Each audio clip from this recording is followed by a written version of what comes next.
Gracias por ver. Las últimas noticias. Número 3. Fantasmas del tsunami. Sacudió la totalidad de Japón, todo el país, luego todo el mundo. Sismógrafos hasta en Nueva Inglaterra enloquecieron. Con 8.9 en la escala de Richter, el terremoto de Tohoku el 11 de marzo de 2011 fue el terremoto más poderoso que jamás haya sacudido la Tierra del Sol naciente. Cuando los investigadores revisaron más tarde las estimaciones iniciales a 9.1, se convirtió en el tercer terremoto más poderoso registrado en la historia moderna. Pero no fue tanto el terremoto lo que causó la carnicería el 3.11, como lo fue el agua. La pared de 100 pies de altura del Océano Pacífico, que se estrelló contra la costa de Japón. Un tsunami como el mundo nunca había visto.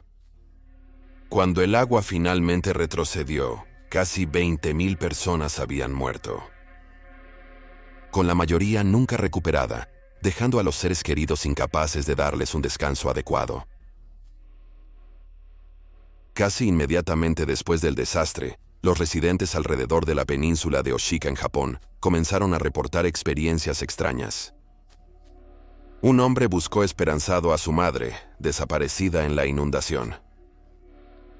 Al ingresar al refugio de rescate, observó a su madre en silla de ruedas junto a la ventana. Con alegría, alzó su cámara para fotografiarla. Pero estaba confundido cuando la imagen en la cámara no era su madre, sino la de otra mujer. Al mirar notó que su madre no estaba. Aprendió la terrible verdad más tarde. Su madre falleció en un autobús que fue arrastrado. Otra mujer escribió, sin relatar cómo perdió a su hijo de 3 años en el tsunami. Durante semanas mantuvo la esperanza de que eventualmente aparecería en algún refugio. Pero cuando uno de sus juguetes electrónicos comenzó a encenderse y apagarse por sí solo, dijo que sabía que él estaba muerto. Hubo algunos informes de grupos de fantasmas haciendo fila frente a tiendas que ya no existían, con muchos de esos espíritus faltándoles brazos y piernas, e incluso sus cabezas. Hubo algunos informes de grupos de fantasmas haciendo fila frente a tiendas que ya no existían, con muchos de esos espíritus faltándoles brazos y piernas, e incluso sus cabezas. Sí, quizás los sucesos paranormales más extraños en las secuelas del terremoto comenzaron a sucederle a los taxistas en la región 5 años después del desastre. En 2016 comenzaron los informes de brotes de pasajeros fantasma entre los taxistas japoneses en la ciudad costera de Ishinomaki.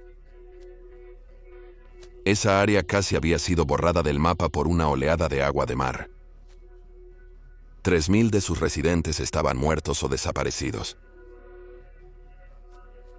Un taxista le contó a un investigador de la Universidad de Tohoku que una vez recogió a un joven en sus 20s que subió al asiento trasero de su taxi. Cuando el conductor preguntó por un destino, el hombre simplemente señaló hacia adelante y dijo, Hiyoriyama. El conductor encendió su taxímetro, y la tarifa comenzó a aumentar mientras conducía hacia la ubicación deseada del hombre. Cuando llegó a las afueras del área y se detuvo, se sorprendió y confundió al descubrir que no había nadie en su taxi en absoluto. Otro taxista de mediana edad relató una historia en la que una joven adolescente, que llevaba un abrigo pesado a pesar del clima cálido, subió a su taxi. Con lágrimas en los ojos, ella suplicó al conductor que la llevara a una zona de la ciudad llamada Minami-Hana. Mirando a la chica en el espejo retrovisor, el conductor le dijo que la zona estaba casi completamente devastada. ¿Estás segura de que quieres ir allí? Sin respuesta, puso el coche en marcha y se alejó. Fue entonces cuando escuchó a la chica preguntar con voz temblorosa, ¿he muerto? Temeroso, el chofer miró al asiento trasero y lo encontró vacío. El investigador universitario que comenzó a recopilar las historias de estos extraños taxistas, notó que en cada caso, el conductor estaba tan convencido de que sus pasajeros eran reales, que comenzaron sus medidores, lo que significaba que tenían que pagar por las tarifas fantasma ellos mismos cuando se dieron cuenta de que no había nadie en sus coches. Esto, cree el investigador, es prueba de que los hombres no inventaron sus historias para publicidad. En el área devastada, los clientes de taxis eran pocos y estaban lejos entre sí, y los conductores estaban necesitados de dinero. Las mujeres, dudando de tener un pasajero real, probablemente no iniciaron sus taxímetros. Pero en general, los taxistas no estaban molestos por las tarifas abandonadas. De hecho, consideraban los avistamientos como un honor, habiendo sido elegidos por sus pasajeros fantasmales como su última comunicación con el mundo de los vivos. Que es un mundo que, años después del desastre, parecía reconstruido y muy diferente al que dejaron los difuntos. Los espíritus parecen no saber encontrar su hogar. Kancho Asawasi, residente de Ishinomaki, le dijo a Misterios sin resolver en 2020, las almas perdidas no tienen a dónde ir, así que le piden ayuda a la gente en la calle. Y tal vez también un viaje. Número 2. Fantasmas del vuelo 401. El capitán Bobloff escaneó el panel de instrumentos de su Lockheed L-1011 completamente confundido. Las alarmas de baja altitud sonaban en la cabina, aunque Love no ajustó ninguna configuración de vuelo. Momentos antes, la luz del botón del tren de aterrizaje empezó a fallar. Pero era nada. Love giró su asiento para decirle al ingeniero de vuelo Don Repo que bajara a la panza del avión para revisarlo. Pero esta advertencia de baja altitud no tenía sentido. «Oye, aún estamos a 2000 pies, ¿cierto?», el primer oficial de Love preguntó. Pero Love no respondió porque no lo sabía. Desconcertado, intentó orientarse mirando por la ventana de la cabina. Eran pasadas las 9 p.m. en Florida y los cielos estaban totalmente oscuros, sin estrellas. «Oye», se dijo Love en voz alta, «¿qué está pasando aquí?».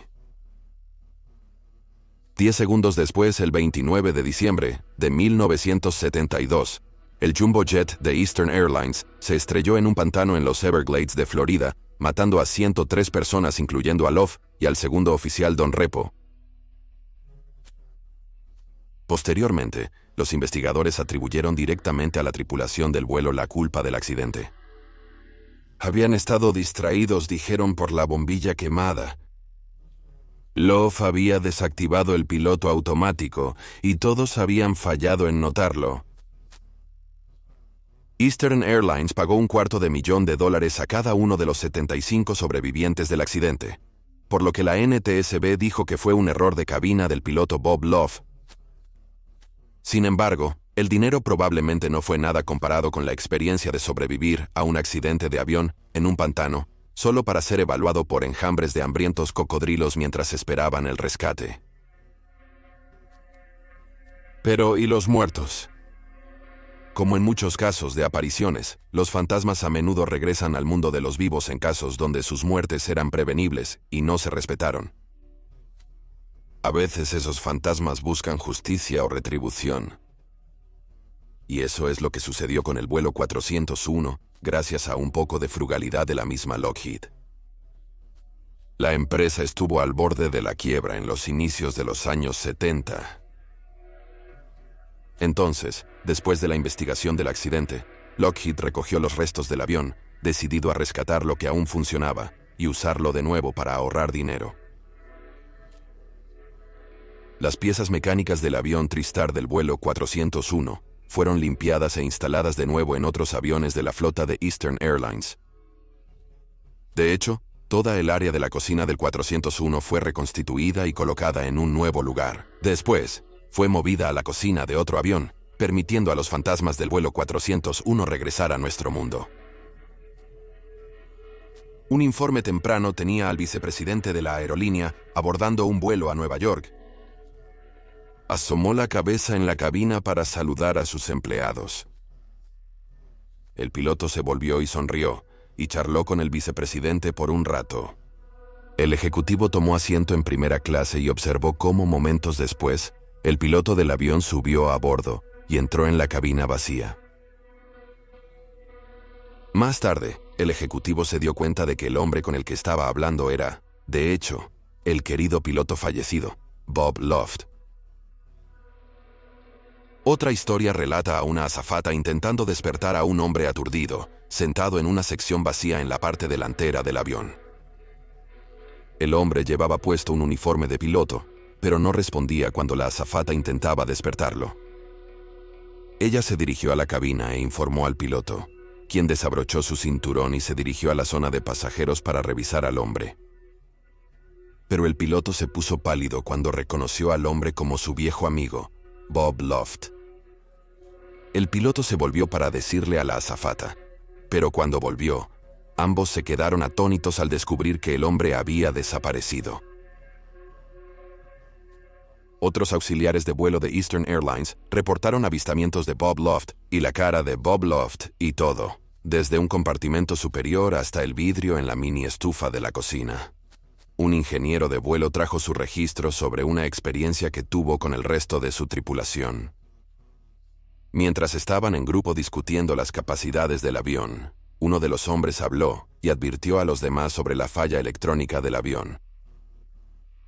Luego el hombre se alejó. Según el ingeniero de vuelo, el hombre había sido el ingeniero de vuelo del 401 Don Repo 2 años después de su muerte.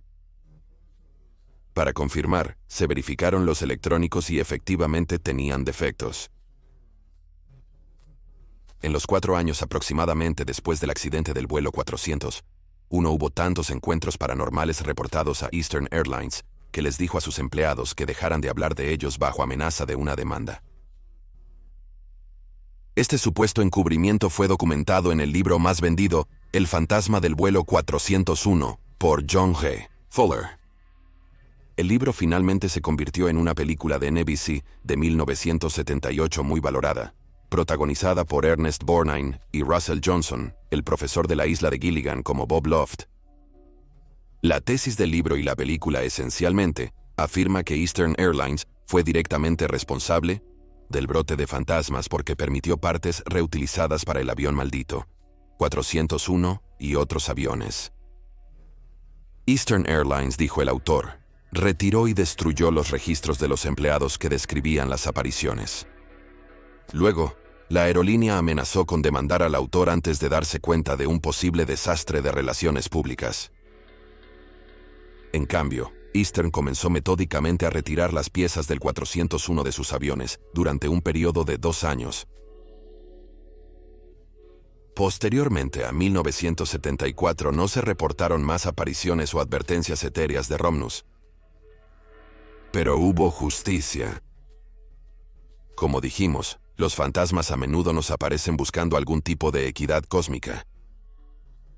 Aunque la Junta Nacional de Seguridad en el Transporte sostiene que el error del piloto fue el culpable del accidente del vuelo 401, se determinó más tarde que Bob Loft apagó el piloto automático, fue accidental y parcialmente por un diseño inadecuado.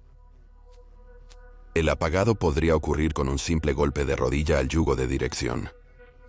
Era demasiado fácil para alguien no darse cuenta de que se había desactivado. Los rediseños del sistema de cabina garantizan que lo sucedido en el vuelo 401 no se repetirá, quizás permitiendo que Bob Loft, Don Repo y el resto de la tripulación del vuelo 401 finalmente descansen. El choque del tren número 9. Aquí una popular leyenda de Carolina del Norte. Es una fría madrugada de agosto de 1941. Patricia y Larry Hayes intentaron no discutir mientras estaban parados sobre su llanta desinflada en la carretera Buffalo Shoals, cerca de Statesville, Airedale. Fue un largo día y una madrugada anticipada. Ya habían estado acampando. No deseaban despertar a sus 2 niños en la parte trasera del coche. Decidieron que Larry volvería caminando a la casa que habían pasado hace unos minutos, a 1 milla de distancia. Los residentes estarían molestos por ser despertados en plena noche, pero Larry dijo que no tenían otra opción. Dejaron la llanta extra en casa para meter más equipo de campamento en el maletero. Finalmente, Planeaban acampar 5 días hasta el próximo fin de semana del día del trabajo. Con un suspiro, Larry se puso en marcha con su linterna, y Patricia subió al asiento trasero para mantener a sus hijos calientes mientras esperaban. Después de unos minutos, Pat escuchó el leve silbido de un tren a lo lejos. Al notar que la carretera estaba cerca de un puente de tren, se cuestionó si el ruido del tren en proximidad despertaría a sus hijos. Pat escuchó cómo el silbido se hacía más fuerte, y luego observó cómo la luz aparecía alrededor de la curva, y se hacía más grande a medida que se acercaba a ellos. Pronto, cuando se acercó al puente de tren bosnio, pudo distinguir el motor del tren y sus vagones de pasajeros brillantemente iluminados. El silbido gritó en la noche. Pero Pat se alivió al ver a sus hijos aún durmiendo profundamente. Al cruzar el tren el puente, ella volteó rápidamente por el ruido estridente de los frenos. Siguió un pequeño gemido de metal retorcido, y Pat presionó su mano contra la ventana del coche y observó cómo el puente cedía. La locomotora del tren, seguida por 4 vagones de pasajeros, uno por uno, cayó al barranco junto a la carretera. Podía escuchar los gritos de los pasajeros y los coches mientras los veía desaparecer por el borde del puente en un estruendoso choque. Pat salió a toda prisa del coche y corrió a través de la carretera para ver cuando de repente fue abordada por un hombre que aparentemente había salido de la nada. Vestía como un conductor de tren. Y estaba lleno de un reluciente reloj de bolsillo de oro mientras hablaba. «Perdón, señora, tiene la hora. Deseo confirmar que mi reloj funciona». Confundida, Patricia miró la hora y corrió al borde de la carretera, mirando hacia abajo en el barranco. Pero no había nada. No había motor de tren humeante, restos retorcidos ni pasajeros muertos. Al regresar, notó que el maquinista del tren también había desaparecido. Ella quedó boquiabierta mirando la carretera. Cuando su esposo y un hombre local volvieron para ayudar, ella les contó su historia. Miraron desde el puente de vigas hacia el barranco 60 pies debajo del puente. Parecía estar bien. Al día siguiente, Pat y Larry fueron a la estación de tren de Statesville para informar lo que ella había visto. Le mencionaron a un hombre llamado Hugo Linster.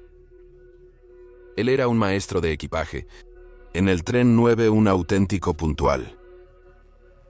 Falleció junto a otros 22 en el accidente del puente del tren de Bostonia, el 27 de agosto de 1891, hace 50 años. Como una sobreviviente del accidente, Sarah recordó. Él y su compañero de viaje lograron escapar pateando la ventana de su coche volcado. Ambos sangrábamos profusamente. 23 otros estaban muertos. 18 tenían el cuello roto. Habiendo chocado en un barranco, los restos se asentaron parcialmente en el tercer arroyo abajo. Una joven llamada Lumen Poole, atrapada en un coche de pasajeros con su madre, intentó desesperadamente mantener la cabeza de su madre por encima del agua hasta que llegó la ayuda. Pero su fuerza se agotó y tuvo que soltar. Su madre se ahogó mientras ambas esperaban el rescate. El accidente de tren del puente Bostonia fue el peor en la historia de Carolina del Norte. Posteriormente, expertos atribuyeron el accidente a un hombre que sustrajo pernos y clavos del puente para venderlos como chatarra. Fue acusado y condenado por asesinato. Y los espectadores de este canal saben que las víctimas de asesinato a menudo se comunican desde el más allá. Con el paso de los años, cada vez más personas tuvieron experiencias con apariciones fantasmales cerca del puente. 50 años después de Patricio Hayes, experiencia con el hombre del equipaje consciente del tiempo, y en el centenario del accidente, los fanáticos de lo paranormal buscaron reunirse en y cerca del puente, esperando tener otra experiencia mundial propia. «Estoy listo para ver algo», Schnorr Johnson, de 14 años, le dijo a la Associated Press en 1991. «Espero que venga un tren». Docenas de cazadores de fantasmas también lo han hecho.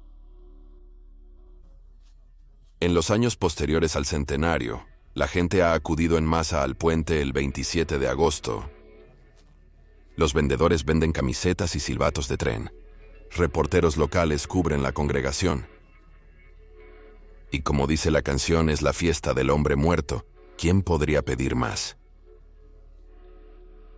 Y en 2010 dos de esos juerguistas de la fiesta eran Chris Kaiser de 29 años y Emilia, su novia de 5 años. Había alrededor de una docena de personas en el puente cuando Norfolk Southern apareció en la curva. Pero este tren no tocó su silbato en plena noche. Probablemente no escucharon venir el tren hasta el último minuto, le dijo el capitán Darren Campbell al Charlotte Observer. Cristóbal giró para ver el tren que se acercaba. Empujó a Emilia fuera del camino. «Te amo», le gritó momentos antes de que la locomotora lo golpeara y lo lanzara al barranco de abajo. Emilia fue llevada en helicóptero a un hospital y sobrevivió. Pero Chris no lo hizo. Chris, fanático de lo paranormal, solía explorar cementerios en busca de fantasmas. Su madre Nancy dijo que incluso intentó grabarlos y hablar con ellos. Pensaba que los espíritus podían contactarnos desde el más allá. Así que la pregunta que un reportero local le hizo a Nancy fue: ¿alguna vez Cristóbal intentó contactar a su mamá desde el otro lado? La respuesta de Nancy fue: aún no, pero no lo descartaría.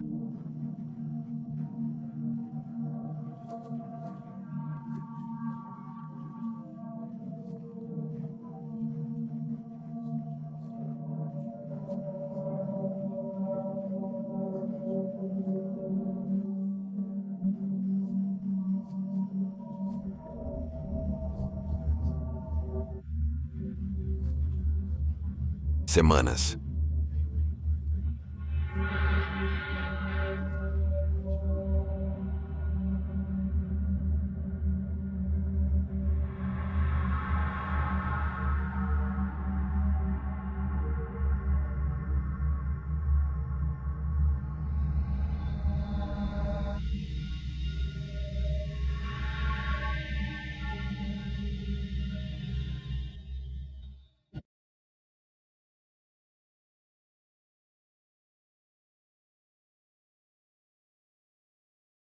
Gracias.